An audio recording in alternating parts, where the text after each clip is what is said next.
সর্বশেষ যে লোকটা জান্নাতে যাবে তাকে আল্লাহ তাআলা জাহান্নামের আগুনে পোড়াতে পোড়াতে ছাই বানিয়ে ফেলবে। আল্লাহ বলবেন, জিব্রাইল যাও একটু দেখো, একটা মাত্র সেজদা দিয়েছে আমাকে, এরকম কাউরে পাওয়া যায় কিনা, বাটি চালান দিয়ে দেখো পাওয়া যায় কিনা। খুঁজে খুঁজে কাউরে পাবে না। আল্লাহ বললেন আবার দেখো, খুঁজে খুঁজে একজনকে পাবে, সামান্য ইমানের ছিটে ফোঁটা তার অন্তরে ছিল।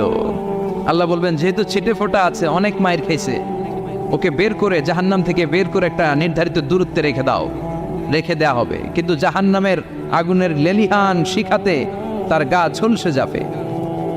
সে আল্লাহর ডেকে বলবে, মাবুদ তোমার কাছে আমি কিছু চাই না, জাহান্নাম থেকে তুমি আমাকে বের করেছো, জীবন নদীর পানি তুমি আমার গায়ের মধ্যে ঢেলে দিয়েছো, আমি আবার সজীবতা ফিরে পেয়েছি। আমি তোমার কাছে জান্নাত চাই না, শুধু নিরাপদ একটা দূরত্বে আমাকে রেখে আসো, যাতে জাহান্নামের আগুন আমারে কষ্ট দিতে না পারে। আল্লাহ